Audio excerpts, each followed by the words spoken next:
स्तनपान गराउन जाँदाखेरि पुतना असफल भएर मृत्युवरण गरिसकेपछि त्यसको उत्सव पनि मनाइएको भनिन्छ। कता चाहिँ जोडिन्छ होली बढी? होली विशेष गरेर पुतनाको पुतनाको शरीरलाई पुतला बनाएर पछि डढाइयो। ती जसरी सम्पूर्ण ग्वालाहरूले पुतना जब स्तनपान गरेर पुतनाको वध भयो त्यसपछि पुतनाको विशाल शरीरलाई डढाइयो भन्ने पौराणिक आख्यान पाइन्छ। दोस्रो प्रसङ्ग यो हो। आजको दिन नै सतीदेवीले दक्ष प्रजापतिको यज्ञमा गएर हाम फालेको दिन हो आज। होलीको दिन विशेष गरेर दक्ष प्रजापति भगवान शङ्करको अत्यन्त धेरै निन्दा गरे। स्वस्थानीमा कथा आउँछ, घर घरमा हामीले माघ महात्म्य भनेर स्वस्थानी सुनिसक्यौँ। प्रह्लादको भक्ति तपस्या र साधनाको जुन बल छ र होलीले पाएको जुन वरदान थियो, ब्रह्माजीबाट पाएको वरदान, त्यो वरदानले विशेष गरेर जे पनि वरदान शक्ति प्राप्त गरेपछि जे पनि गर्नुहुन्छ भन्ने जुन स्वभाव मान्छेमा विकसित हुन्छ त्यसको विरुद्धको पनि यो पर्व हो। किनकि शक्ति पाएपछि जे पाए त्यही गर्नु हुँदैन है। त्यो कुनै एउटा शक्ति छ जसले तिम्रो वरदानलाई पनि समाप्त गर्न सक्छ। र विशेष गरेर होलिकाले जुन प्रह्लाद दहन गर्न खोजिन् त्यसपछि भक्त प्रह्लादहरू जीवित रहे, आगोले डढेन, होलिका दहन भइन् भन्ने सन्दर्भ यी 4-5वटा आयामबाट चाहिँ होली सुरु हुन्छ। के छ यो कुन देशमा फैलिएको छ त होली?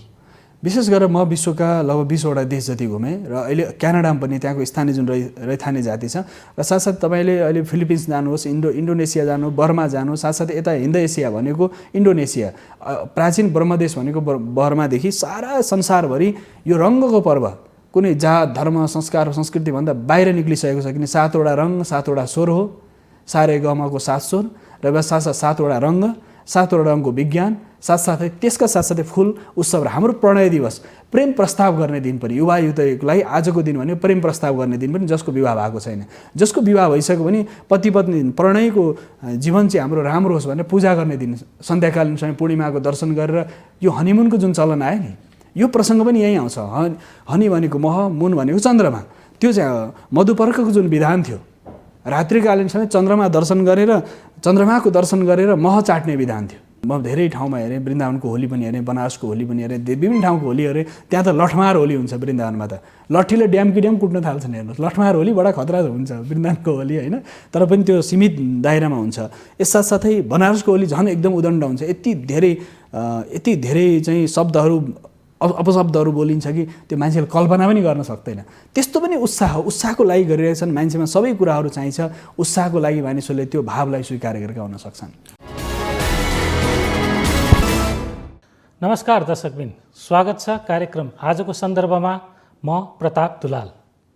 दर्शकबिन, नेपाल संस्कृतिको धनी देश, विभिन्न जात जाति भएको नेपालमा वर्षभरि नै विभिन्न चाडपर्वहरू पनि आउने गरेका छन् र यिनै चाडपर्वहरूमध्ये एउटा सबैभन्दा रमाइलो चाडको रूपमा रहेको होली पनि हो दर्शकबिन, आज हामी यिनै विषयमा छलफल गर्नेछौँ र यो विषयमा छलफल गर्नका लागि हामीसँग हुनुहुन्छ धर्म तथा संस्कृतिविद डाक्टर वासुदेव कृष्ण शास्त्री।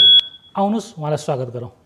यहाँलाई स्वागत छ कार्यक्रम। धन्यवाद तपाईँलाई पनि र विशेष गरेर संसारभरि होली मनाइराख्नुभएका सम्पूर्ण सनातन धर्मावलम्बीहरूलाई हार्दिक शुभकामना पनि। जस्तो नेपाल संस्कृतिको धनी देश, हजुर, यहाँ विभिन्न चाडपर्वहरू मनाइन्छ, वर्षभरि नै हुन्छ। तर एउटा होली एउटा त्यस्तो चाड हो कुनै धर्म संस्कृतिलाई नरोक्ने, खुला रूपमा स्वतन्त्र रूपमा सबैले मनाउने खालको चाड। किन यस्तो भयो नेपालमा होली चाडको विषयमा चाहिँ? होलीको सबभन्दा पहिले ऐतिहासिक कालमा जानुपर्छ हामी र धार्मिक, ऐतिहासिक, पौराणिक, सांस्कृतिक धेरै आधारहरू छ, आयामहरू छन्। कुनै पनि धर्म संस्कृति परम्पराको स्थापनाको आरम्भिक कालदेखि लगभग 15,000 वर्षदेखिको हामी इतिहासमा जायौँ भने यसमा पुष्पोत्सव, फुलहरूको उत्सवको रूपमा मनाइन्छ। वसन्त ऋतुको आगमनको लागि चारैतिर पालुवाहरू प्रशस्त देखिएको छ, फुलहरू फुलेका छन्, रङ्गी बिरङ्गी फुल फुलेका छन्, त्यहाँबाट सुरु हो। त्यस साथसाथै आएर जब हामी अहिले चाहिँ यो समयमा जौहरू, जौ गहुँ विशेष यज्ञमा प्रयोग हुने तिल आदिको यो समय चाहिँ छर्ने बेला, काट्ने बेला, रोप्ने बेला इत्यादि हुन्छ। यो क्रम वसन्त ऋतु, वसन्ताय एवाय बृहे भन्छ होइन। त्यस साथसाथै दोस्रो पक्ष एउटा त्यो, तेस्रो मदनोत्सव पनि भनेर भनिन्छ। मदनोत्सव भनेको प्रणय, एउटा युवकले एउटा युवतीलाई, एउटा युवतीले एउटा युवालाई प्रेम प्रस्ताव गर्ने दिन पनि होली। एउटा बडो दिव्य यसमा आधार छन्। यो प्रेम प्रस्ताव गर्ने दिन, साथसाथै उत्सव मनाउने दिन, मदनोत्सवको रूपमा मनाइएको दिन, साथसाथै होली भनेको चाहिँ पौराणिक कालमा आएर होलिका दहनको प्रसङ्गमा आएको छ। होल्याष्टक भनिन्छ। विशेष गरेर फागुन शुक्ल पक्ष अष्टमी तिथिमा जब चिर ठडाइन्छ, लिङ्गो ठडाइन्छ, त्यसपछि सुरु हुन्छ होली। र चैत्र कृष्ण पक्ष प्रतिपदा दिन 9 दिनको सम्पूर्ण पर्व चाहिँ होली हो। प्राचीन कालमा 9 दिन मनाइन्थ्यो, अहिले विशेष गरेर 2 दिन मात्रै मनाइन्छ, यो पूर्णिमाको दिन र भोलि कृष्ण प्रतिपदा चैत्र कृष्ण प्रतिपदाको दिन। त्यस कारणले गर्दाखेरि सम्पूर्ण 9 दिनको पर्व हो। तर यो चाहिँ अहिले होलीको रूपमा जुन हामी भनिरहेका छौँ, त्यसो हिरण्यकश्यपकी बहिनी साथसाथै प्रह्लादकी फुपूको एउटा असत्यमाथि सत्यको विजयको सन्दर्भमा पनि मनाइन्छ। प्रह्लाद भक्त थिए, यो कथा त सबैलाई थाहा छ, पुराण सुन्ने सबैलाई थाहा छ। त्यस आधारमा पनि प्रह्लादलाई विशेष गरेर प्रह्लादको भक्ति तपस्या र साधनाको जुन बल छ र होलीले पाएको जुन वरदान थियो, ब्रह्माजीबाट पाएको वरदान, त्यो वरदानले विशेष गरेर जे पनि वरदान शक्ति प्राप्त गरेपछि जे पनि गर्नुहुन्छ भन्ने जुन स्वभाव मान्छेमा विकसित हुन्छ, त्यसको विरुद्धको पनि यो पर्व हो। किनकि शक्ति पाएपछि जे पाए त्यही गर्नु हुँदैन है। त्यो कुनै एउटा शक्ति छ जसले तिम्रो वरदानलाई पनि समाप्त गर्न सक्छ। र विशेष गरेर होलिकाले जुन प्रह्लाद दहन गर्न खोजिन्, त्यसपछि भक्त प्रह्लाद जीवित रहे, आगोले डढेन, होलिका दहन भइन् भन्ने सन्दर्भ यी 4-5 वटा आयामबाट चाहिँ होली सुरु हुन्छ। जस्तै यहाँले त्रेता युगको प्रसङ्ग ल्याउनु भयो, भक्त प्रह्लादका कुरा यो सबैले जानेका। र अर्को एउटा प्रसङ्ग द्वापर युगको पनि छ। कृष्णले कृष्णलाई मार्नको लागि पुतना हजुर विष दलेर स्तनपान गराउन जाँदाखेरि पुतना असफल भएर मृत्युवरण गरिसकेपछि त्यसको उत्सव पनि मनाइएको भनिन्छ। कता चाहिँ जोडिन्छ यो होली बढी? होली विशेष गरेर पुतनाको शरीरलाई पुतला बनाएर पछि डढाइयो। ती जसरी सम्पूर्ण ग्वालाहरूले पुतना जब स्तनपान गरेर पुतनाको वध भयो, त्यसपछि पुतनाको विशाल शरीरलाई डढाइयो भन्ने पौराणिक आख्यान पाइन्छ। दोस्रो प्रसङ्ग यो हो, यहाँले भनेको प्रसङ्ग दोस्रो, पुतनालाई डढाएर। त्यस आधारमा पनि आजको दिन। तेस्रो आधार अर्को पनि छ। आजको दिन नै सतीदेवीले दक्ष प्रजापतिको यज्ञमा गएर हाम फालेको दिन हो आज। होलीको दिन विशेष गरेर दक्ष प्रजापति भगवान शङ्करको अत्यन्त धेरै निन्दा गरे। स्वस्थानीमा कथा आउँछ, घर घरमा हामीले माघ महात्म्य भनेर स्वस्थानी सुनिसक्यौँ। त्यसमा विशेष दक्ष प्रजापतिले कुन दिन त त्यो अपमान गरे भन्दा चतुर्दशीको दिन अपमान गरिएको थियो र भोलिपल्ट यज्ञ हुँदै थियो। यो वसन्त ऋतुको विशाल यो पूर्णिमाको दिन विशाल यज्ञ हुँदैछ दक्षको हिमालयको घरमा। र साथसाथै त्यो हिमालय घरमा जन्मिएकी जुन सतीदेवीको प्रसङ्ग 3-4 वटा आयाम छन् कि यसमा। जसरी काल युग अनुसार धेरै प्रसङ्गहरू जोडेछन्, तर हामीले सतीदेवीले आफ्नो शरीर चाहिँ यज्ञकुण्डमा हाम फालेको दिन आज हो। विशेष गरी पूर्णिमाको प्रसङ्ग हो र त्यस कारणले गर्दा त्यो प्रसङ्ग पनि यहाँ जोडिन्छ। यी सबै प्रसङ्गहरू जोडिएर अनि पछि भगवान शङ्करले त्यो डढेको शरीरलाई लिएर चारैतिर देशान्तर घुम्नुभयो। त्यसपछि अङ्गहरू पतन भए, शक्तिपीठहरू उत्पन्न भए। 54 शक्तिपीठहरू धरतीमा र विशेष गरेर 54 शक्तिपीठ आकाशमा र मर्त्यलोक इत्यादि। मर्त्यलोकमा 54 शक्तिपीठहरू भएर सम्पूर्ण 108 शक्तिपीठहरूमा 54 शक्तिपीठ चाहिँ धरतीमा अहिले पनि छन्, जो जहाँ गुहेश्वरी शक्तिपीठ, दक्षिणकाली, दन्तकाली शक्तिपीठ र गुहेश्वरी शक्तिपीठ नेपालमै छन्। यस कारणले यो प्रसङ्ग पनि यहाँ आउँछ। आजकै दिन विशेष गरेर होलिकाको दिन भनौँ न, त्यो यो पूर्णिमाको दिन त्यसरी शरीर छोडेको प्रसङ्ग पनि यहाँ त्यति खुसियाली बनाउने विषय त्यति रहेन होइन। यस्तो छ, यसमा फेरि त्यो सतीदेवीको जुन अङ्ग पतन भयो नि, अङ्ग पतन भएपछि सम्पूर्ण शक्ति उत्पन्न, देवबाट मरुद्गणहरूले स्तुति गरेर शक्ति पतन भएपछि शक्तिको फेरि सामर्थ्य, एउटा शक्ति समाप्त हुँदा 108 शक्तिहरू फेरि प्रकट भयो। त्यो प्रसङ्ग अनुसार त खुसियाली पनि हो। यसमा फेरि धेरै आयामहरू छन्। रङको उत्सव पनि हो, रङ्गको उत्सव पनि रूपमा मानिन्छ। यो प्रसङ्ग पनि सायद होला। अब जस्तै यो उत्सव नेपालमा मात्र मनाइँदैन, देश विदेश, यो युरोप अमेरिकादेखि लिएर भारत त अब विशेष गरी हुने नै भयो। हाम्रो संस्कृति केही हदसम्म मिल्छ। के छ यो कुन कुन देशमा फैलिएको छ त होली? विशेष गरेर म विश्वका लगभग 20 वटा देश जति घुमेँ र अहिले क्यानाडामा पनि त्यहाँको स्थानीय जुन रैथाने जाति छ उसले पनि पूर्णिमाको दिन आकाशमा जब शरद ऋतु जुन पूर्ण चन्द्रमाको समयमा उनीहरूले 3टा ढुङ्गा राख्छन्। त्यहाँ फ्रेन्चहरूले 3टा ढुङ्गा राखेर रातो सेतो र पहेँलो चढाउँछन्। अनि गहुँको बाली हुन्छ नि त, अहिले गहुँको बाली भइरहेछ, त्यो गहुँको बाली डढाएर तिनीहरूले त्यहाँ चढाएर फेरि खान्छन्। भनेपछि अहिले हाम्रो गाउँघरमा पनि चना गहुँ इत्यादि डढाएर खान्छौँ नि, जो होली भन्छन्, होल भन्छन् त्यसलाई। विशेष गरी त्यो डढाएको अन्न के आगोमा डढाएको अन्न, त्यो त्यहाँ परम्परा छ। साथसाथै त्यही खरानीमा चाहिँ विभुतमा चाहिँ विशेष गरेर लगाउने परम्परा छ। र साथसाथै तपाईँले अहिले फिलिपिन्स जानुहोस्, इन्डोनेसिया जानु, बर्मा जानु, साथसाथै यता हिन्द एसिया भनेको इन्डोनेसिया, प्राचीन ब्रह्मदेश भनेको बर्मादेखि सारा संसारभरि यो रङ्गको पर्व कुनै जात धर्म संस्कार संस्कृतिभन्दा बाहिर निक्लिसकेको छ। किन 7 वटा रङ 7 वटा स्वर हो, सारे गमको 7 स्वर र साथसाथ 7 वटा रङ, 7 वटा रङको विज्ञान, साथसाथै त्यसका साथसाथै फुल उत्सव र हाम्रो प्रणय दिवस, प्रेम प्रस्ताव गर्ने दिन पनि युवा युवतीलाई आजको दिन भने प्रेम प्रस्ताव गर्ने दिन पनि, जसको विवाह भएको छैन, जसको विवाह भइसक्यो भने पति पत्नी प्रणयको जीवन चाहिँ हाम्रो राम्रो होस् भनेर पूजा गर्ने दिन, सन्ध्याकालीन समय पूर्णिमाको दर्शन गरेर यो हनीमुनको जुन चलन आयो नि, यो प्रसङ्ग पनि यहीँ आउँछ। हनी भनेको मह, मुन भनेको चन्द्रमा। त्यो चाहिँ मधुपर्कको जुन विधान थियो, रात्रिकालीन समय चन्द्रमा दर्शन गरेर चन्द्रमाको दर्शन गरेर मह चाट्ने विधान थियो। जब विवाह भएको पहिलो वर्ष दाम्पत्य जीवनको सुखको लागि यो परम्परा वैदिक परम्परा हो। त्यसकारण यति धेरै आयामहरू यसमा जोडिएका छन् नि कुन कुन विषयमा व्याख्या गर्ने भन्ने जस्तो लाग्छ मलाई। जस्तो नेपालमा पनि विशेष गरी भक्तपुर क्षेत्रमा यहाँले भने जस्तो काम प्रणयका विषयमा त्यसलाई केन्द्रित गरेर मनाइन्छ, तर अन्य क्षेत्रमा अलि मनाउने अलि तरिका फरक छ, बुझाइ पनि फरक छ, समयकालसँग परिवर्तन पनि भएको होला।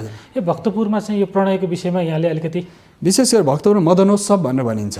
भनेको मदनोत्सवको सन्दर्भ के छ भने त्यति बेला भीमको सन्दर्भ छ र पञ्च पाण्डवहरू जब चाहिँ वनवासबाट फर्के राज्य प्राप्त गरे भने उनीहरू त जङ्गलमा बसे, कुनै काम क्रोध लोभ मोहबाट मुक्त थिए, युद्ध गर्दा गर्दै समय बित्यो। त्यसपछि राज्यमा चाहिँ अब फेरि सृष्टि चलाउनु पर्यो नि त। त्यसपछि त्यो मदनोत्सव दिव्य भावले मनाइयो र विशेष गरेर प्रतीक चिन्हको रूपमा विशेष गरेर अहिले पनि भक्तपुरमा हामी देख्यौँ मदनोत्सव भनेर विशेष गरेर पुरुष जननेन्द्र स्त्रीको स्वभावमा विशेष सृष्टिको क्रम हो नि त। शिवलिङ्गको जुन स्वभाव छ त्यो सृष्टिको क्रम हो, त्यो सृष्टि क्रम राखेर पूजा गर्ने विधान छ भने काम शास्त्रको शिक्षा दिने क्रम पनि हो यो। काम शास्त्रको जुन मानिस अध्यात्मप्रति र सन्तान वृद्धिको लागि पनि काम शास्त्रको यति ठुलो शिक्षा दिने आध्यात्मिक पर्व पनि हो यो वसन्तोत्सव। यसको अलिकति व्याख्या कम भएर मान्छेले अलि हिन्दू धर्ममा यस्ता विषयमा कुरा गर्नु हुँदैन पनि भनिरहेका छन्। मन्दिरका टुँडालहरूमा तपाईँ जानुभयो भने सम्पूर्ण सम्भोगका विशेष गरेर 84 प्रकारका सम्भोगका मुद्राहरू छन्। त्यो मुद्राको विज्ञान नै मान्छेलाई थाहा छैन। त्यो मुद्राको विज्ञान जुन दिन थाहा हुन्छ त्यहाँ सबभन्दा पहिले टुँडालमा देख्नुभयो भने पुरुष स्त्रीको समागमको र सम्भोगका मुद्राहरू छन्। त्यसमा हामीलाई लज्जाको विषय हामी सृष्टिको क्रममा छौँ। सृष्टि पुरुष स्त्रीको डाँगो छाउरी भाले पोथीबाट नै संसार चलेको छ। त्यस कारणले गर्दाखेरि ती टुँडालहरूमा देखिन्छ। त्यसको आशय के हो भने तपाईँ मन्दिरमा गएर वैराग्य मात्रै होइन सृष्टि क्रम पनि बुझेर आउनुहोस् है, जीवन बुझेर आउनुहोस् भनेर सहारा मुद्राहरू छन्। त्यसपछि त्योभन्दा अलिकति माथि हेर्नु त्यो टुँडालमा हेर्नु भने एउटा मानिस ध्यान गरेर माला लिएर जपिरहेको छ, त्यही टुँडालमा शिक्षा छ। त्योभन्दा माथि 3टा ज्योति माथि गएका छन् भनेको तपाईँ संसारमा हुनुहुन्छ, पुरुष स्त्री समागमबाट तपाईँ धरतीमा आउनुभयो, अब तपाईँ भक्त प्रह्लाद बनेर भगवानको भजन गर्नुहोस्, साधना गर्नुहोस्। त्यसपछि माथि गएर चाहिँ ज्योतिर्मय भएर सत्वरजतम 3 गुणभन्दा माथि गएर तपाईँ मुक्त हुनुहोस्, निर्वाण प्राप्त गर्नुहोस् भन्ने। तर मन्दिरमा पनि हाम्रो त्यो टुँडालमा पनि त्यो सङ्केतहरू छन्। जस्तो होलीमा अहिले विशेष गरी मनाइने परम्परागत त्यतिखेर पनि रङ्गको पर्व भनिन्थ्यो र अहिलेसम्म पनि रङ्गको पर्व छ। यी रङका महत्त्वहरू के छन् त? विशेष गरेर रङ्ग भनेको 7 प्रकारको रङ्गहरू हुन्छ। यसमा जसरी सूर्यबाट आउने धरतीमा आउने सप्तरङ्गी किरण छन् र स्वर पनि सप्त स्वर हो। त्यो आनन्द दिन्छ नि हामीले। सङ्गीतको स्वर सुन्दा किन आनन्द आउँछ भने हामीभित्र रस छ नि त, रस वै सह भनेर भनिन्छ। त्यो जो 7वटा रातो रङ विशेष गरेर समृद्धि सौभाग्यको प्रतीक हो। रातो समृद्धि सौभाग्य पुरुषार्थ साधनाको प्रतीक हो। सेतो शान्तिको प्रतीक हो। कालो विरोधको प्रतीक हो। नीलो यहाँले पनि लाउनु भएको छ नीलो, यो आरोग्यको प्रतीक हो। पहेँलो अध्यात्मको प्रतीक हो। बैजनी रङ तपाईँको उत्साह र उमङ्ग र प्रेम र एकअर्काप्रति विश्वासको प्रतीक हो। यसरी रङको पनि अनि हरियो विशेष गरेर सृजनशीलताको प्रतीक हो, प्रकृतिको प्रतीक हो। यसरी रङहरूको पनि आफ्नो विज्ञान छ। भनेपछि यी 7 रङ हाम्रो जीवनमा महत्त्वपूर्ण छ। हामीमा हरेक क्रोध लोभ काम मोह सबै चाहिएको छ हामीलाई। यसको सङ्केत पनि हो त्यसपछि 7 रङ। अनि हामीमा यदि वासना भएन भने मानिस वासना त्यहाँ तान्त्रिक ग्रन्थहरूमा तन्त्रको अलिकति अभ्यास गर्ने भएको हुनाले तन्त्रमा के भनिन्छ भने तपाईँभित्र काम पनि आवश्यक छ, क्रोध पनि आवश्यक छ, लोभ पनि आवश्यक छ, मोह पनि आवश्यक छ, मद मात्सर्य सब आवश्यक छ। कुन सन्दर्भ भन्दाखेरि क्रोध यस सन्दर्भमा संसारप्रति म आएँ तर यी संसारिक वासनाप्रति मैले क्रोध गर्नुपर्छ। योभन्दा मेरो लक्ष्य के हो? लक्ष्य परमात्मा प्राप्ति हो, निर्वाण प्राप्ति हो, अन्तिम लक्ष्य मेरो हो। त्यस कारणले संसारिक पदार्थप्रति मेरो कुनै मोह हुनु हुँदैन है। पदार्थप्रति मोह मुक्त हो तर मोह राख। तर यो भयो के प्राप्त गर्ने मोह हुनु पर्यो? परमात्मा प्राप्तिको मोह हुनु पर्यो। मोह त्यो अभिमान हुनु पर्यो, परमात्मा प्राप्तिको अभिमान हुनु पर्यो आफूमा। त्यो अभिमान जाग्यो भने बल्ल तपाईँ लक्ष्य प्राप्त गर्न सक्नुहुन्छ। त्यस कारण मानिसमा सबै गुणहरू छैन, तर ती गुणहरूलाई तपाईँ सदुपयोग कसरी गर्नुहुन्छ भन्ने कुरा हो। सन्तुलन र सदुपयोग। सदुपयोग एकदम राम्रो शब्द। सन्तुलन र सदुपयोग भयो भने बल्ल चाहिँ गन्तव्य हामीले प्राप्त गर्न सक्छौँ।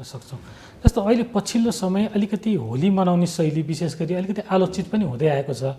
राम्रा कुरा भइकन पनि खुसी मनाउँदै पनि अरूलाई दुःख दिने प्रवृत्तिहरू हुन त यो वर्ष अलिक कम छ। प्रहरीले अलिक सक्रियता बढाएको छ। सरकारले पनि अपिल गर्यो यसरी नखेल्नुहोस्, अरूलाई डिस्टर्ब नगर्नुहोस्, आफ्नो रूपमा खेल्नुहोस्। यो अलिकति विकृति कसरी आउन थाल्यो यो हाम्रो धर्म संस्कृतिमा? अब जसरी लोला हान्ने क्रम पनि छ। लोला हान्ने क्रम चाहिँ पानीसँग सम्बन्धित हो। युवा बालबच्चाहरूले विशेष गरेर लोला हान्ने गर्छन्। त्यो लोला हान्ने क्रम अहिले देखियो बाटोमा। विशेष गरी हामी पनि बिहान बसन्तपुरदेखि विभिन्न ठाउँहरूमा घुम्यौँ। बसन्तोत्सव उत्सव हो, त्यसमा सामान्य कुराहरू हुन सक्छन् तर विकृतिको रूपमा भन्दा पनि उत्साह धेरै, हामी उत्साहित धेरै हुँदाखेरि कहिलेकाहीँ धेरै उ गर्छौँ नि, नाच्दा नाच्दा यति नाच्दै खुट्टै भाँच्ने स्थिति बन्छ नि मान्छेको, उत्साहित भएर गर्ने हो। र विशेष गरेर पानी छ्याप्ने, रङहरू मिलाएर घोल बनाउने यो विधान हो। त्यस कारणले केही विकृतिहरू आए तापनि तर अहिले समाज सचेत हुँदै गएको छ। म धेरै ठाउँमा हेरेँ, वृन्दावनको होली पनि हेरेँ, बनारसको होली पनि हेरेँ, विभिन्न ठाउँको होली हेरेँ। त्यहाँ त लठमार होली हुन्छ वृन्दावनमा, त लट्ठीले ड्याम कुट्न थाल्छन्। हेर्नुहोस्, लठमार होली बडा खतरा हुन्छ वृन्दावनको होली होइन, तर पनि त्यो सीमित दायरामा हुन्छ। यस साथसाथै बनारसको होली झन् एकदम उदण्ड हुन्छ। यति धेरै चाहिँ शब्दहरू अपशब्दहरू बोलिन्छ कि त्यो मान्छेले कल्पना पनि गर्न सक्दैन। त्यस्तो पनि उत्साहको लागि गरिरहेछन्। मान्छेमा सबै कुराहरू चाहिन्छ, उत्साहको लागि मानिसहरूले त्यो भावलाई स्वीकार गरेका हुन सक्छन्। जस्तो होली पर्वको एउटा सन्देश भनेको सद्भाव पनि हो, एकअर्कामा भएको क्लेशहरू मेट्ने हो। तर हामी एउटा पक्ष मनाइराख्दा यो एउटा पाटोले बिर्सिँदै गएको हो कि राष्ट्रिय राजनीतिमा पनि वास्तवमा अहिले यतिखेर क्लेशको अवस्था छ, व्यक्तिमा क्लेशको अवस्था छ। किनभने हिजोको दिनमा समाज चाहिन्थ्यो मान्छेलाई, एउटा सानो बिहे वर्तमानदेखि लिएर मृत्युकर्मसम्म समाज चाहिने थियो भने आजको दिनमा पैसा भएपछि के पनि नचाहिने भयो। त्यो सन्देश हामी कसरी भुल्दै गयौँ? कहाँनिर हामी चुक्यौँ? हाम्रो समाज कहाँनिर चुक्यो?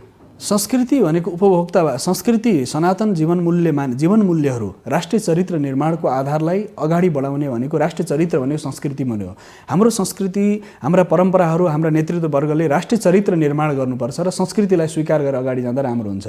जबसम्म हामी मेलमिलापको नीतिलाई अगाडि लाँदैनौँ तबसम्म हामी अगाडि बढ्न सक्छौँ। आजको दिन त विशेष गरेर शत्रुता बिर्सिने दिन पनि हो नि, यहाँको सायद सङ्केत त्यही होला कि आजसम्म तपाईँको र मेरो जति द्वन्द्व थियो, जति क्लेश थियो, जति अशान्ति थियो, आउनुहोस् अब हामी दुईजना चाहिँ मुटुमा मुटु, आँखामा आँखा मिलाएर एकदम एक अर्काप्रति समर्पित भावले अब हामी आज हाम्रो दोष सबै, हाम्रो राग द्वेष क्रोध जति छ हाम्रो समाप्त भयो। अबदेखि हामी तपाईँ र म चाहिँ एक भएर हाम्रा विचारहरू, हाम्रा दृष्टिकोणहरू एक हुनेछन् राष्ट्र समृद्धिको लागि भनेर जानुपर्ने स्थिति हो। र यसले पनि यो सन्देश दिइरहेको छ र ती व्यक्तिहरूले पनि यो बुझ्न जरुरी छ जसले क्लेश उत्पन्न गरिरहेका छन् उनीहरूले पनि एक अर्कामा अँगालो मारेर शत्रुता भाव छ नि, नही बेरेण बेराणी समन्तीय कदाचन, भगवान् बुद्धको वचनलाई म लिन चाहन्छु।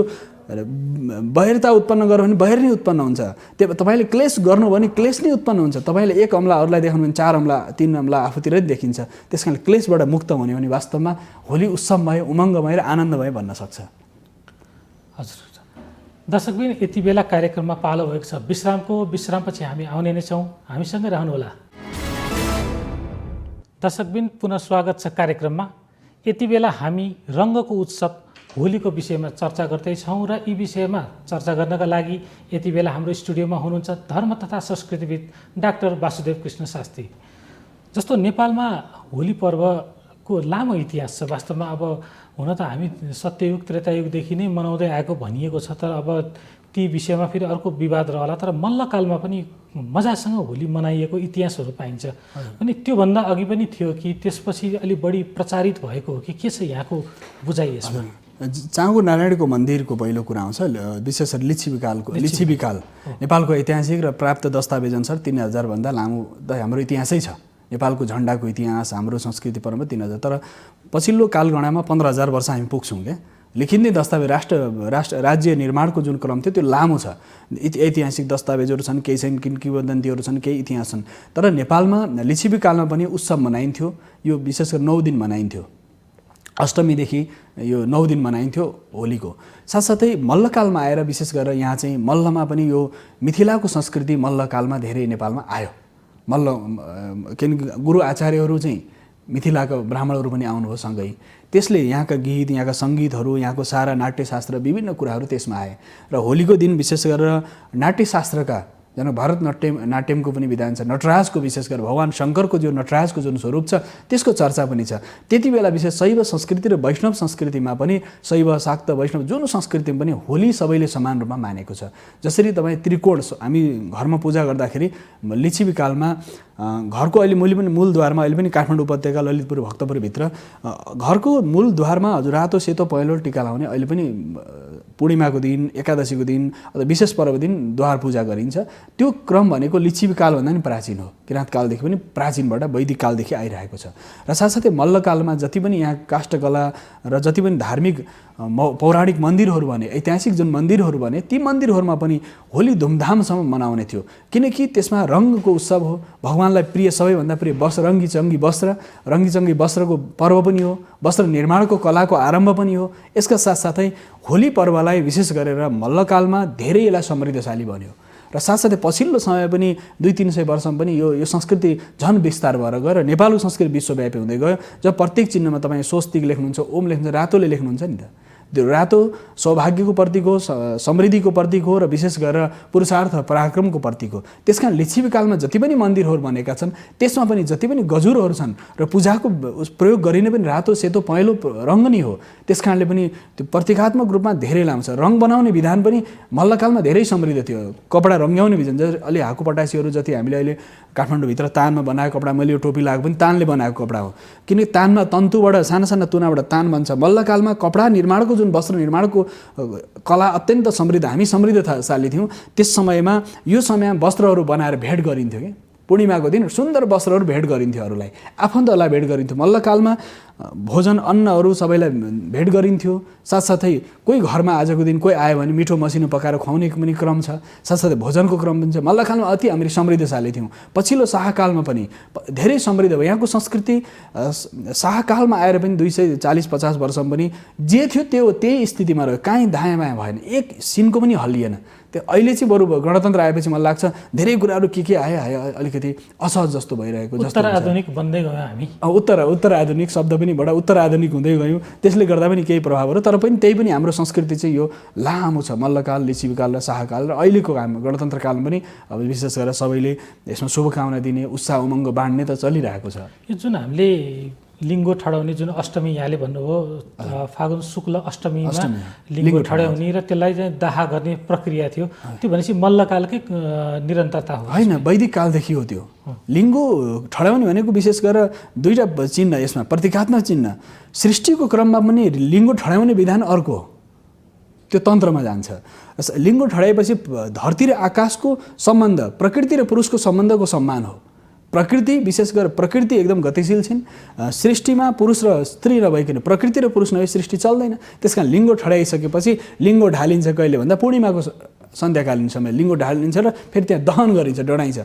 पहिले कामदेवले विशेष भगवान शङ्करको तेस्रो नेत्रबाट कामदेवलाई भस्म गरेको दिन पनि हो आजको दिन। त्यो लिङ्गो ढालेर कामदेवको प्रतीकको चिन्ह जुन लिङ्गो ठडाइएको थियो त्यो लिङ्गोलाई ढालेपछि वसन्तोत्सव सुरु हुन्छ।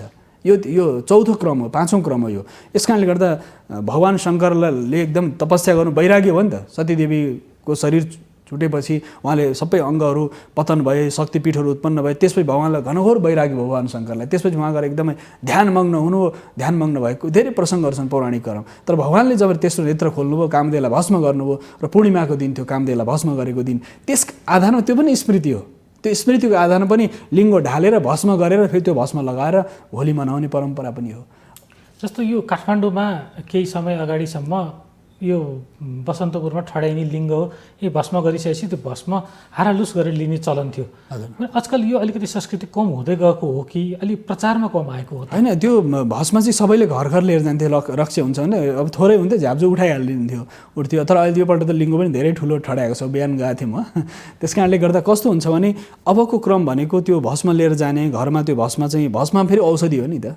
त्यो डढाएको विभिन्न प्रकारका गुइठाहरू, विभिन्न प्रकार औषधिहरू मिलाएर, जसरी गहुँको बालाले आएको छ। काठ पनि विशेष हुन्छ कि? काठ विशेष हुन्छ हजुर। पयुँको काठ हो, पयुँको काठ पयुँ काठको लिङ्गो गरिन्छ। कहीँ बाँसको पनि गर्ने क्रम छ, तर पयुँको काठ हो वास्तवमा त्यहाँ गर्नुपर्ने। त्योभन्दा पनि हजुरको महत्त्वपूर्ण काठहरू यज्ञ काष्ठ भनिन्छ। यज्ञ काष्ठ भनेको चाहिँ जसरी पयुँ भयो, चाँप भयो, समी भयो, यस्ता खालका यज्ञमा प्रयोग हुने काष्ठको लिङ्गो बनाएर ठडाउने, त्यसपछि त्यसलाई डढाउने, त्यो औषधि वृक्ष वनस्पतिहरूलाई त्यो हवन गर्ने, त्यो हवन भएको सामग्री घर लिएर जाने, विभूत त्यो कोही बिमारी भयो भने पानीमा घोलेर खुवाइदिने, एन्टिबायोटिक काम गर्थ्यो औषधि। हेर्नुहोस् न कस्तो जीवनचर्या कसरी चलेको छ।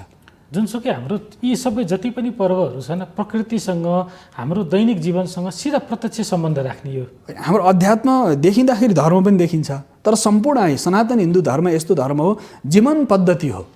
जीवन पद्धतिको आधारमै तपाईँ अगाडि बढिरहनु। जीवन पद्धति नै हो नि बाँच्ने कला। अब त्यो लिङ्गो डढाएपछि भस्म भयो, विभिन्न प्रकार औषधिहरू राखेर हवन गरियो, त्यसपछि होलिकाको दहन भयो, त्यसपछि सम्पूर्ण मन्त्रहरूले हवन गरिन्छ त्यहाँ। त्यो गरिसकेपछि त्यो भस्म डढेको भस्म पनि औषधि भस्म हो नि त। त्यसलाई लिएर गएपछि कुनै पनि बिमारी लाग्यो के भयो भनेदेखि त्यो लिएर गएर घरमा राख्ने जीवन चक्र त त्यहाँ चलेको छ नि त। औषधि पनि भयो, उत्सव पनि भयो, आनन्द उमङ्ग पनि भयो। हिजोको दिनमा जस्तो मान्छेलाई घाउ हुँदा अब अहिलेको जस्तो एन्टिसेप्टिक त पाइँदैन थियो, सिन्दुर लगाउने चलन थियो।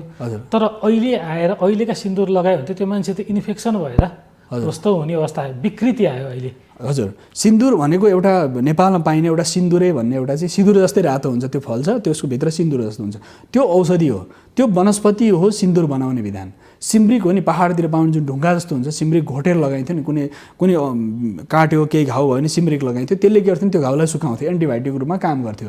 मेडिकल साइन्सको विकास 150 वर्षभन्दा पहिले त हाम्रो सुश्रुत चरक आदि गरेका ऋषिहरूले त यो चिरफारको क्रम त 3000 वर्ष पहिलेदेखि नि 3-4 हजार वर्षदेखि त हाम्रो प्रत्यक्ष रूपमा इतिहासै छ नि। त्यसैले अथर्ववेदमा जानु भने त तपाईँको 15,000 वर्षभन्दा पहिलेदेखि नै हाम्रो चिरफारको क्रम त छँदैछ। लिखित दस्तावेज 5,000 वर्ष त महाभारतको युद्धमा 5,000 वर्ष पहिले त हो। आज 5222 वर्ष पहिले हो महाभारतको युद्ध भएको। अब धेरै पनि भएको छैन, 5,000 वर्षभन्दा अलिकति परतिर। त्यो क्रममा पनि त अस्त्र शस्त्रको कुरा देखिन्छ। त्यहाँ चाहिँ शक्तिबाण लागेको तपाईँ सत्य त्रेता युगमा यदि जानु भने त्रेता युगमा शक्तिबाण लाग्यो हनुमानलाई, त्यस क्रममा त्यो सञ्जीवनी बुटीको प्रयोगबाट जीवित भएको औषधि विज्ञान त त्यही छँदैछ। यस्ता धेरै प्रसङ्गहरू छन् जसले हाम्रो समृद्धशाली संस्कृति र जीवन पद्धतिहरूलाई बुझाउँछ। हामीले ती संस्कृतिलाई अलिकति आधुनिकीकरण गर्न सकेनौँ, त्यसकारण अलिकति पछि परेको भन्दा गलत नहोला। पछि त परिसकेका छौँ न, तर उत्तर आधुनिक भन्नु नि तपाईँले शब्द। उत्तर आधुनिकमा आएर अहिले हामी चाहिँ धेरै उत्तर आधुनिकको नाममा धेरै हामी चाहिँ सबै छोडेर केही समाज नसकेर फेरि यता न उताको हुन्छौँ भन्ने डर चाहिँ छ मलाई। कहिलेकाहीँ डर लाग्छ। जब म 1-1.5 वर्ष पहिले अक्सफोर्ड युनिभर्सिटीमा थिएँ, त्यहाँ चाहिँ त्यहाँका विद्वानले के भन्छन् भने प्रोफेसरहरू विभिन्न विधाका प्रोफेसरसँग भेट भयो त्यहाँ। उहाँहरूले के भन्नुहुन्छ भने सारा ज्ञान विज्ञानको स्रोत हिमाल हो, नेपाल हो। त्यो सारा त्यहाँको पानी औषधि छ, त्यहाँको जडीबुटी औषधि सारा त्यहाँ छ। तपाईँहरूका मान्छेहरू चाहिँ यता भागिरहेछन्, के किन छ युरोप भनेर आइरहेछन्, अमेरिका क्यानाडा बेलायततिर भागिरहेछन्। तर वास्तविक ज्ञानको स्रोत, आनन्दको स्रोत, शान्तिको स्रोत, औषधिको स्रोत, जीवन मूल्यको स्रोत, मानव जीवन मूल्यहरू चाहिँ त्यहाँ जीवित छ भनेर उहाँहरूले भन्नुभयो। म त एकदम भाव विभोर भएँ। हेर्नुहोस् भनेपछि सारा पश्चिमा जगत हामीतिर फर्केर हेरिरहेछ। सारा जीवन मूल्यहरू, जीवन पद्धति यहाँ यति सशक्त र सबल छ। हामी के गरिरहेका छौँ नि, हामी त्यो जीवन मूल्यलाई छोडेर यो बाहिरी यो चमत्कारको दुनियाँतिर भागेका छौँ। उत्तर आधुनिक भने जस्तै त्यतातिर लागिरहेछौँ। उत्तर आधुनिकको नाममा हामीले सबै समाप्त गरेर जाने होइन कि हाम्रो मौलिक मान्यताहरू, धर्म, संस्कृति, परम्पराहरू, हाम्रा मान्यताहरू जुन विज्ञान सम्मत छन् तिनलाई स्वीकार गरेर अगाडि बढ्नुको विकल्पै छैन। र यसको लागि पनि होली एउटा पर्व, त्यो एउटा सेतु पनि बन्न सक्छ होला। किनभने हामीले जसरी यी विषयमा छलफल गरिरहेका छौँ यसले मान्छेलाई अलिकति सोच्न बाध्य पनि बनाउला। र जस्तो अर्को एउटा प्रश्न मैले यहाँ सोध्न चाहेँ के भने, होली 2 दिन मनाइन्छ। अब पहाडी क्षेत्र, हिमाली क्षेत्रमा आज मनाइन्छ भने तराई क्षेत्रमा विशेष गरी त्यहाँ चाहिँ भोलि मनाइन्छ। यो के हाम्रो हुन त यहाँले भनिसक्नुभयो, अहिले अष्टमीदेखि सुरु भएर प्रतिपदासम्म जाने भनिसक्नुभयो। प्रतिपदा तिथि अन्त्य दिन भएर त्यहाँ मनाइयो कि के छ? यो के फरक पर्छ 2 दिन फरक दिन मनाउँदा? खास मनाउने होली पर्व अष्टमीदेखि हो, जहाँ लिङ्गो ठडाइन्छ। शुक्ल अष्टमीदेखि चैत्र कृष्ण प्रतिपदासम्म 9 दिनको पर्व हो। 9 दिनको पर्वलाई विशेष गरेर पहाडी भेगहरूमा पूर्णिमाको दिन मनाइयो। वसन्तोत्सव, पुष्पोत्सव, मदनोत्सव इत्यादि गरेर प्रतिपदा समापन हो। पहाडकाले 8औँ दिन मनाए, 9औँ दिन तराईका मानिसहरूले 9को दिन समापन गर्यो होलीलाई। कम्प्लिट चैत्र कृष्ण प्रतिपदा दिन समापन गर्यो। पूर्णाहुति चाहिँ त्यसरी भयो। त्यस कारणले यो 2 दिन 9 दिनको पर्व हो, हामीले 2 दिन मनाइरहेका छौँ, यति मात्रै हो। त्यस कारणले तराई पहाड भन्ने पञ्चाङ्ग लेख्न आवश्यक पनि छैन। मैले बार पञ्चाङ्गकारहरूलाई भन्छु, तपाईँ अष्टमीदेखि सुरु भएर प्रतिपदामा समाप्त हुने पर्व हो। तपाईँले तराईको होली, पहाडको होली किन लेख्ने? तपाईँ होली त होली हो, सिधै होली भनेको धेरै आयामहरू जोडिएका छन्। हामीले चर्चा गरिसक्यौँ। एउटा मात्रै आयाम यसमा छैन, एउटामा स्तम्भ एउटा छैन, हजारौँ प्रकारका बिचमा अवस्थाहरू छन् जसले चाहिँ होली मनाइरहेछन्। तर तराई पहाड भन्न आवश्यकै छैन मलाई लाग्छ। पञ्चाङ्गकारहरूलाई यो विशेष गरेर मेरो नम्र निवेदन पनि हो कि हाम्रो 9 दिनको पर्व हो, 9 दिन उत्सव मनाउने पर्व हो, यसरी हामीले बुझ्नुपर्छ। भनेपछि होली अब रङको पर्व मात्र रहेन, प्रणयको पनि रह्यो। एकदम प्रेम प्रस्ताव राख्ने पर्व। मैले बार किन भनेको छु नि, हाम्रो भ्यालेन्टाइन डे भन्नु पर्यो। त्यो त कति दिन भएर त्यो भ्यालेन्टाइन सुरु भएको? हजारौँ वर्षदेखि त प्रेम प्रस्ताव राख्ने, सुन्दर फुल फुल्ने कहिले हो? जुन टाइम भ्यालेन्टाइन भनिन्छ त्यति बेला तपाईँ फुल फुल्छ र जबरजस्ती गुलाब फ्रिजमा हालेर विदेशबाट आयात गर्नुपर्छ। हाम्रो त अहिले एउटा बाहिर निक्ल्नु न, यहाँ कुनै पनि अहिले म आउँदै गर्दा यहाँको टेलिभिजनमा बाहिरबाट फुल फुलिरहेको थियो होइन, त्यो पारी विभिन्न फुलहरू फुलेको देखेँ। त्यो एउटा फुल टिपेर प्रस्ताव गरे भइहाल्छ, खोज्नु पनि पर्दैन, धेरै महँगो पनि छैन। यति बेला लाली गुराँस फुलेको छ, यति विभिन्न प्रकार पालुवाहरू फलेका छन्। प्रणय दिवस पनि हो र हाम्रो वास्तवमा प्रेम प्रस्ताव राख्ने दिन पनि हो र एक प्रणयमा गाँसिने दिन पनि हो र विशेष गरेर रति काम पूजा पनि हो। यस कारणले धेरै आयामहरू यसमा छन्। यस कारणले हाम्रो वास्तविक चाहिँ होली चाहिँ हाम्रो प्रणय दिवस पनि हो र यही दिवस चाहिँ हामीले आगामी समयमा पनि वास्तवमा हाम्रा युवा युवतीहरूलाई म यो भन्न चाहन्छु, फुल तपाईँले बाहिरबाट आयात गर्नु पर्दैन। घरमा बगैँचामा अहिले फुल फुल्ने बेला हो नि, वसन्त ऋतु हो, तपाईँ प्रस्ताव गर्नुहोस्। त्यसो विवाह त तपाईँ वैशाख जेठ हुँदै वसन्तपछि शरद हेमन्त इत्यादिमा त भइहाल्छ।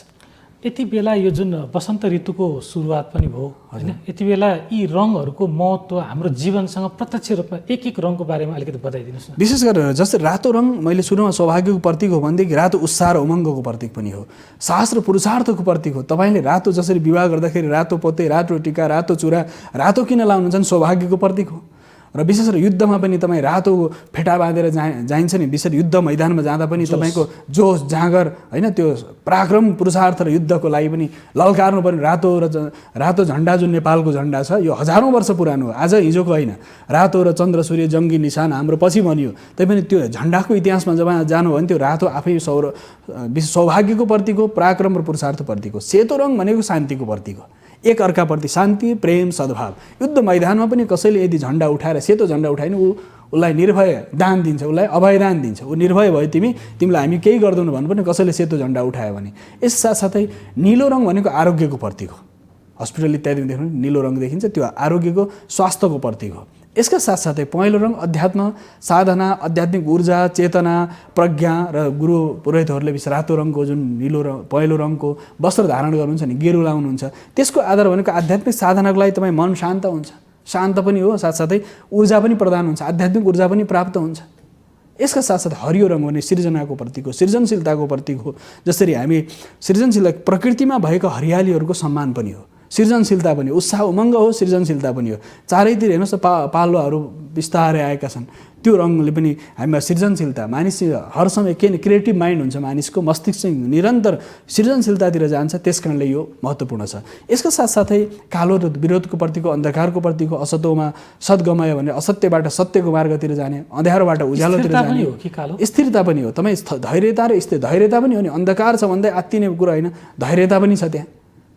धैर्यता छ भने अन्धकार सबै बाटाहरू बन्द भए तर भोलि पहेँलो दिन आउँछ र उज्यालो दिन, सेतो दिन आउँछ, रातो दिन आउँछ भन्ने त मान्छे कामनाले गर्दा स्थिरताका साथसाथै धैर्यताको प्रतीक पनि हो र विरोधको प्रतीक पनि मानियो। यस कारणले बैजनी रङको सन्दर्भमा कुरा गर्दा उत्साह उमङ्ग र प्रेम हो।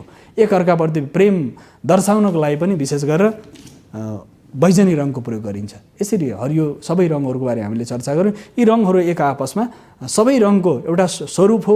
यसले हाम्रो जीवनमा जसरी रङ्ग र सङ्गीत, उत्सव र सङ्गीत जीवनमा जोडिएको छ। मानिलिए उत्सव भएन भने मानिस बाँच्न सक्दैनन्। जस्तो यो होली पर्व के भनिन्छ भने नेपालको सबैभन्दा पुरानो चाड हो पनि भनिन्छ, कतिको सत्यता छ यसमा? एकदम अवश्य पनि, किन वैदिक कालमा बृहस् समय, वास समय, माखास समय, तिलास समय, मुद्गास समय भनेर भनियो। वैदिक कालमा जुन खेतीको वैदिक कृषिको जुन विधान गरियो त्यति बेला मानिसले अन्न वै प्राणा भनेर भनिन्छ। शरीर बाँच्नको लागि अन्न चाहियो। अन्न प्राप्ति कसरी हुन्छ भने खेतीबाट प्राप्त हुन्छ। यो समय जसरी धान घरमा भित्राइसकेको अवस्था, बर्खे धानले भित्राइसकेको अवस्था, अब हामी यो विशेष गरेर वर्षा वसन्त ऋतुमा हामीले जौ, गहुँ, कागुनी इत्यादि जति पनि बालीहरू छन् यो विशेष गरेर लाउने प्रसङ्ग, यो भित्राउने प्रसङ्ग, त्यसलाई डढाएर भर्खर जौ पसाइरहेको छन्। पहाडी भेगमा जौ वा पसाइरहेको छ, गहुँ पसाइरहेको छ नि, अहिले तिल पसाइरहेको छ। यो ऋतुमा 60 दिन 70 दिनमा हुने जुन पसाइरहेको छ भने प्रकृति भू बनावट अनुसार भिन्न भिन्न ठाउँ भिन्न भिन्न प्रकृतिको छ, भूगोलको बनावट अनुसार। तर मूल आशय के भने कृषि विद्या जब मनुष्यले सुरु गर्यो, यो त 10,000 वर्षभन्दा पनि पुरानो। आज विश्वभरिका वैज्ञानिकले सबभन्दा पहिले धरतीमा खेती गरिएको भनेको धान खेती भनेर भनेका छन्, जौ खेती भनेका छन्। जौ हो कि धान हो, यो विषयमा बृहस् समय भने बिहा भनेको धान भनिन्छन्, बिहा भनेको ब्रिह भनेको धान हो। धान खेतीको विधान गरिन्छ। बृहस् समय, एवास समय, त्यसपछि जौ हो। वेदको मन्त्रमा भनिएको छ बृहस् समय, एवास समय, माखास समय 12वटा अन्नको खेती गरियो। ती पवित्र अन्नहरू, त्यो चाहिँ मलाई यज्ञको लागि कल्पना गरियो है। मास, तिल, जौ, कागुनी, साथसाथै धानमा सामा धानको कुरा गरियो, प्रेङ्गु कागुनीको कुरा गरियो, मासको मासको पनि मेरो यज्ञको लागि प्राप्त होस् भनेर भन्ने 12 प्रकार अन्नहरू चाहिँ हाम्रो कृषि क्रममा यो क्रममा सुरु हुन्छ, वसन्त ऋतुको क्रम हुन्छ। त्यस कारणले गर्दा पनि यो यति प्राचीन छ कि तिथिमिति यदि तोक्ने हो भने म त ज्योतिषको कालगणनाको विद्यार्थी हुँ। 1,95,58,50,122 वर्ष लामो। पात्रोको जन्म कहिले भयो भन्दाखेरि त्यति 1,95,58,50,122 वर्ष लामो पात्रोको इतिहास हामी जो कालगणना गर्छौँ नि, सत्य त्रेता द्वापर भन्दा पनि माथि गएर, चारयुग भन्दा पनि माथि 4,32,000 वर्ष छोडेर 1 अरब वर्ष भन्दा माथि पुगेर हामीले के गर्छौँ भने कालगणना गर्छौँ। पात्रोको जन्मदिन त पात्रोमा विशेष गरेर सृष्टि आरम्भ लेखेको हुन्छ। मानिसले धरतीमा चेतना प्राप्त गरेको त्यति लामो अभ्यास हो भनेर हामी त ऋषिमुनिका सन्तान हौँ नि त। ऋषि परम्पराबाट आएको साक्षात् सूर्यको सप्तरङ्ग रश्मिबाट धरतीमा मनुष्यको आगमन भन्छ। पवित्र आत्माहरू भनिन्छ। मनुष्यलाई विशेष गरेर अमृतस्य पुत्र भनेर भनिन्छ। मनुष्य प्रत्येक व्यक्तिमा अमृतत्व छ, बुद्धत्व छ, तर बुद्ध के छ मूर्छित छ। प्रत्येक व्यक्तिमा बुद्ध छ, बुद्ध भाव छ, तर ऊ मूर्छित छ। यो पर्वले के गराउँछ भने तिमी बुद्धत्व हुन आकाशमा पूर्ण चन्द्र दर्शन गर र पूर्णत्व प्राप्तिको लागि, बुद्धत्व प्राप्तिको लागि तिमी बुद्धु होइन बुद्ध बन भनेर चाहिँ सन्देश पनि दिइराखेको छ। यो पर्वले यति धेरै आयामहरू छन्, यसमा यी धेरै आयामहरू एकअर्कामा जोडिएका छन्। त्यस कारण पनि यो पर्वको विज्ञान, अध्यात्म, संस्कृति, परम्पराहरू एकअर्कामा जोडिएका छन्। भनेपछि यहाँले भनेको 1 अर्ब त्यति कति 2 अरब लगभग 2 अरब करिब 2 अर्ब वर्ष पुरानो हाम्रो संस्कृतिको हिसाब किताब यहाँहरूले सधैँ गणना गर्नुहुन्छ र त्यसको गणना मिली पनि रहेको छ। यसले त विज्ञानलाई त ठाडै चुनौती दियो त होइन। अहिले संसार त मागिरहेछ। हामीले जुन सङ्कल्प पढ्छौँ नि पूजा गर्दा, सङ्कल्पभित्रको विज्ञान ओम तत्सत ओम तत्सत ओम तत्सत भनेर सृष्टिको यति समयको यो समयदेखि सृष्टिको यहाँ छौँ है हामी भनेर आजको दिनको गणना गरिन्छ सङ्कल्प पूजा गर्दाखेरि। आज म फलान देशको फलान ठाउँको नेपाल देशको यो ठाउँमा आज यहाँ बसेर म यो पूजा गर्दैछु भनेर सङ्कल्प। त्यो सङ्कल्पभित्र जुन विज्ञान छ नि 1,95,58,50,122 वर्ष भनेको 2 अरब वर्ष पुरानो सङ्कल्पमा आउँछ। त्यो कालगणनाको कुरा गऱ्यो भने त्यो गणनाको आधारमा अहिले हामीले सूर्यग्रहण यो दिन लाग्छ भन्दा त्यही दिन लाग्छ। आज हामीले होली पूर्णिमा भनेर 1 वर्ष पहिले लेख्यौँ नि त। ठ्याक्क त्यही अनुसारको मौसम पनि मौसम पनि त्यही आयो, वसन्त ऋतु आयो, फुल फुलेका छन्, साथसाथ पालुवाहरू फुलेका छन्, साथसाथै आकाशमा ग्रह नक्षत्रले पनि पूर्ण चन्द्रमा आज देखिन्छ सन्ध्याकालीन समय। भोलि प्रतिपदा पनि देखिन्छ, किन आजभोलि किन तपाईँको प्रत्यक्ष प्रसारण भएर रिपिट होला कार्यक्रम। त्यही पनि दर्शकले बुझिहाल्नुहुन्छ नि होलीको दिन हामी कुरा गरिरहेका छौँ भनेर होइन। त्यस कारणले के लाग्छ भने यो क्रम चाहिँ सृष्टिको क्रम त्यहाँदेखि पात्रो गणना, त्यो गणनाको आधार लिएर अहिले तिथि बार नक्षत्र योग करण पात्रो ग्रहको गति सबै त मिलिराखेको छ, सम्पूर्ण विज्ञान सम्मत छ। त्यस कारणले 12 महिनाको गति, 12 महिनाको अवस्था, साथसाथै प्रत्येक महिनाको पूर्णिमाको दिन जुन नक्षत्रमा पूर्णिमा पर्छ त्यो नक्षत्रअनुसार त्यो महिनाको नाम। जसरी ज्येष्ठ नक्षत्र पर्यो जेठ महिना, विशाख नक्षत्र वैशाख, जसरी उत्तर फाल्गुनी पर्यो फागुन, और चित्रा पर्यो चैत, पूर्णिमाको दिन चित्रा नक्षत्र पर्यो चैत हुन्छ। कस्तो विज्ञान, नक्षत्रको जुन नक्षत्र त्यो दिन, चन्द्रमाको नक्षत्र जुन पूर्णिमाको दिन पर्छ त्यही आधारमा चाहिँ त्यो महिनाको नाम गरिएको छ। भनेपछि पात्रोको विज्ञान कति लामो छ, पञ्चाङ्गको विज्ञान यति प्राचीन छ। त्यस कारणले गर्दा हाम्रो कालगणना त्यही आधारमा 2 अरब वर्षदेखि लगभग 1,95,00,00,000 वर्षदेखि आएको जुन गणना छ नि त्यो आधारमा त तिथि बार नक्षत्र सबै मिलिरहेको छ। त्यस कारणले प्रश्न छ कि हामी कति प्राचीन छौँ, यो भूगोलमा हामी कति पुराना छौँ भन्ने कुरो त त्यसैले पुष्टि हुन्छ। अनि यसले मानव विकासको अहिलेसम्म भएको व्याख्या जुन अब वन मान्छेबाट मान्छे बनेको भन्ने प्रक्रियालाई पनि चुनौती दिइरहेको छ। यो विषय डार्विनको थ्योरी त फेल खाइसकेको छ, पश्चिमाहरूले पनि सबैले मानिसकेका छन्। डार्विनको थ्योरी 1 कोशीय 2 कोशीय बहुकोशीय हुँदै जुन मत्स्य कुरो हाम्रो 10 अवतार क्रम यदि तपाईँ विज्ञान बुझ्ने हो भने ठ्याक्कै मिल्छ। हेर्नुहोस् है, मत्स्य अवतार, पहिलो अवतार भगवानको मत्स्य अवतार भनेपछि पानीमा मात्रै बस्ने जीव। दोस्रोमा कुर्म अवतार, कछुवाको अवतार, पानी र माटो दुईटामा बस्ने मत्स्य कुर्म। बराह, त्यसपछि बराह माटोमा मात्रै बस्ने। यसका साथ बराह नृसिंह भनेको मनुष्य आधार आधा सिंहको अवतार नरसिंह, त्यसपछि वामन अवतार, त्यसपछि भगवानको स्वरूप मनुष्यको स्वरूपमा आइसक्यो। त्यसपछि राम बुद्ध हुँदै कल्की अवतारसम्मको त्यो 10 अवतार जुन क्रम छ, 24 अवतार क्रम छ, यो त सम्पूर्ण विज्ञान सम्मत छ नि। यस कारणले त्यो डार्विनको थ्योरी भन्दा नि हामी त ऋषिका सन्तान हौँ, बाँदरका सन्तान त हुन नि। त्यस कारणले हामी ऋषि मुनिका सन्तान हौँ। यो धरतीमा हाम्रो इतिहास अत्यन्त लामो छ र यो कालगणनाको अनुसार पनि त्यो कुराहरू सबै मिल्न जान्छन् र प्रष्ट हुन्छन्। दर्शकबिन, यति बेला कार्यक्रममा फेरि पालो भएको छ विश्रामको। हामी आउने नै छौँ, हामीसँगै रहनुहोला।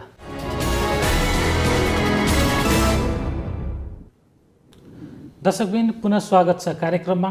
यति बेला हामी नेपालीहरूको महान चाड होलीको विषयमा कुरा गर्दैछौँ र यस विषयमा कुरा गर्नका लागि हामीसँग हुनुहुन्छ धर्म तथा संस्कृतिविद डाक्टर वासुदेव कृष्ण शास्त्री।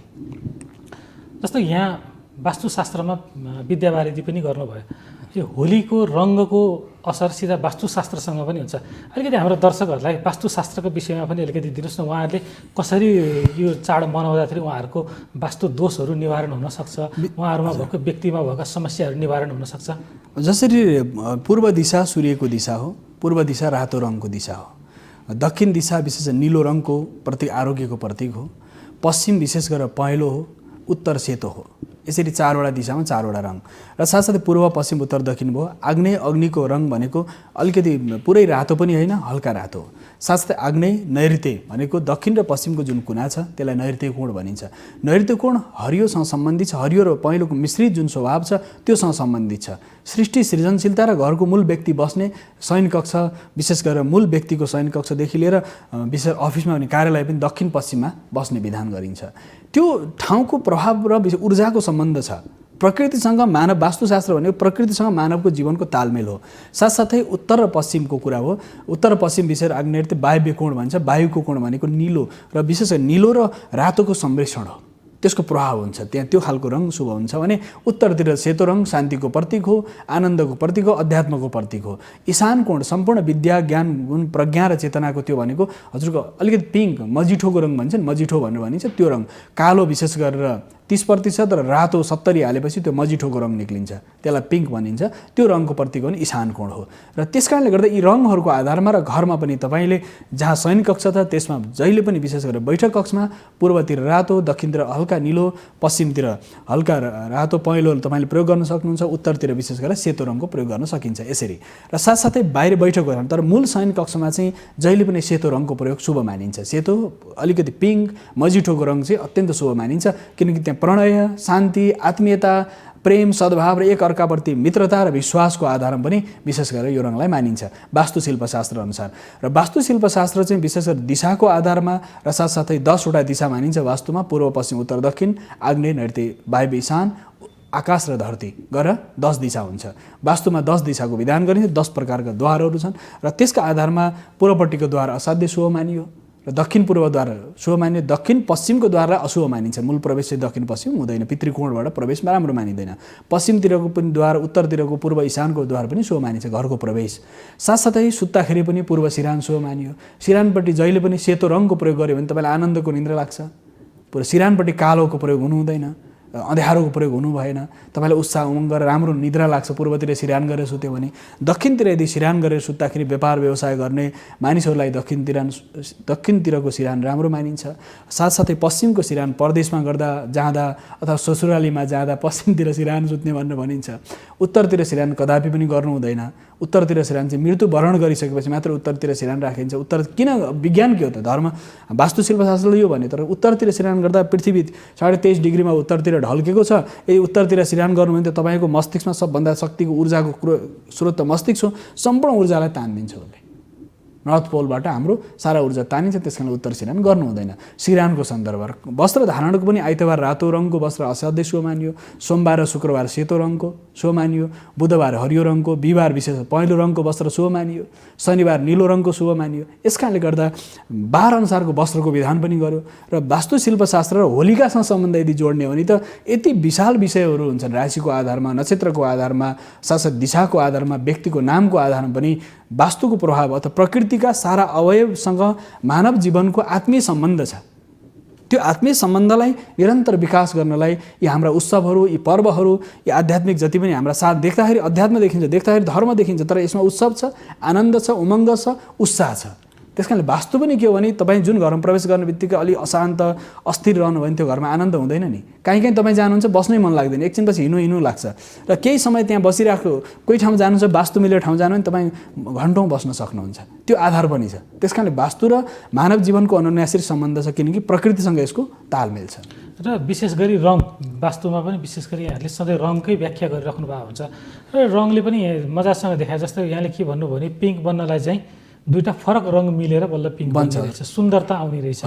जस्तो नैऋत्य कोणमा यहाँले पहेँलो र हरियो दुईवटा बिल्कुलै फरक नेचर भएको रङ, ती मिसाएर भनेपछि हाम्रो जीवनमा सबै थरीको मिश्रण आवश्यक छ भन्ने सन्देश पनि दियो यो। एकदम ठ्याक्कै तपाईँले एकदमै वास्तविकता नै त्यही हो। त्यो सन्देश दिइरहेको छ होलीले। तपाईँको हेर्नु न, जसरी मजिठोको रङ बन्छ कालो तपाईँको 30% र रातो चाहिँ तपाईँले 70% जब हाल्नु म्याच गर्नुहोस् न कम्प्युटर, अहिले तपाईँले अहिले तुरुन्तै टेक्नोलोजी दिइसकेको छ, त्यहाँ पिङ्क निक्लिन्छ, मजिठोको रङ निक्लिन्छ। त्यो भनेको के हुन्छ, दुईवटा कालो अन्धकार हो नि, रातो तपाईँ के हो, रातो चाहिँ पुरुषार्थ साहस र सौरभ र अन्धकार भन्ने स्थिरताको प्रतीक हो। दुईवटा मिसेपछि के हो, एउटा नयाँ रङ प्रकट भयो। त्यो नयाँ रङले तपाईँलाई के उत्साह दियो भन्दाखेरि प्रेम, सद्भाव, अन्धकार पनि छ, दुःख पनि छ, सुख, शान्ति, पुरुषार्थ र पराक्रम पनि छ। दुईवटा मिसेपछि के भयो, पिङ्क, आनन्द भयो। पिङ्क भयो भनेपछि ईशान कोण थियो, उत्साहको। जसरी उत्तर पूर्व कुनामा पूजा कोठा, अध्ययन कक्ष अत्यन्त शुभ मानिन्छ ईशान कोणमा, किनकि त्यो ऊर्जा मानिस अज्ञानी भएर पनि छ, स्थिरता पनि छ, सबै थोक छ, पराक्रम र पुरुषार्थ पनि छ। त्यस कारणले त्यसको एक अर्कामा अनुन्यासरी सम्बन्ध छ। यो होली चाडले हामीलाई त्यो पनि सिकाएको छ, किन हाम्रो जीवनमा सातै रङको महत्त्व छ, सातै रङ खेलौँ, रमाइलो गरौँ भन्ने छ। एकदम जसरी 7 रङको र 7 स्वरको विधान। यदि सङ्गीत दुनियाँमा हुँदैन थियो भने हेर्नुहोस् न, सङ्गीत हुँदैन थियो भने मान्छे कस्तो उसले आनन्द कहाँ प्राप्त गर्थ्यो। यदि उत्सव कसरी मनाउने भन्दाखेरि हाम्रा जति पनि सनातन संस्कृति, हिन्दू संस्कृति जति परम्पराहरू छन् यी उत्साहपूर्ण छन् र उत्सव उत्साहपूर्ण छन्। उमङ्ग छ, आनन्द छ, प्रेम छ, सद्भाव छ, मातृत्व छ, भातृत्व छ, करुणा छ, दया छ, यसमा एक अर्काप्रति समर्पण छ, विश्वास पनि छ, र सबै कुराहरू संरक्षणबाट होली बन्दछ। र अहिले यो पछिल्लो समय अरू सबै ठिकै छ, हाम्रो चाड ठिक छ, समय ठिक छ, यो विशेष गरी काल यो वसन्त ऋतुको सुरुवात चाडपर्वको लागि एकदम उपयुक्त मौसम छ। यसपछि पनि हाम्रो वर्षभरि नै चाड आइरहेछन्, त्यो त कुनै भएन। तर यो चाडले दिएको सन्देश हामीले लिन सकिरहेका छौँ, हामी कहाँनिर चुक्यौँ, हाम्रो समाज कहाँनिर चुकिरहेको छ? विशेष गरेर नेता र नेतृत्व वर्गले सन्देश दिने हो। नेतृत्व वर्गको चरित्रले राष्ट्र चरित्र बन्छ। म बारम्बार मैले भनेछु, अथर्ववेदमा भनिएको छ, त्यो मेरो भनाइ होइन, हाम्रा हजारौँ हजार वर्षदेखि ऋषिहरूले भनेको, जब नेतृत्व वर्गको जुन राष्ट्रिय चरित्र बन्छ त्यो चरित्र समाजको चरित्र निर्माण हुन्छ। हाम्रा पुर्खाहरूले, ऋषि महर्षिले तप गर्न सिकाए, त्यो तपको परिणाम के हो भने ज्ञान प्राप्त भयो। त्यो ज्ञान समाजले संस्कृति, परम्परा, ज्ञान, जो सत्य, निष्ठा र समर्पणमा आधारित हाम्रो संस्कृति छ, त्यो अहिलेसम्म हामीले स्वीकार गऱ्यौँ, किनकि सर्वमान्य छ। होली सर्वमान्य छ, सबैको लागि उत्सव उमङ्ग चाहिएको छ।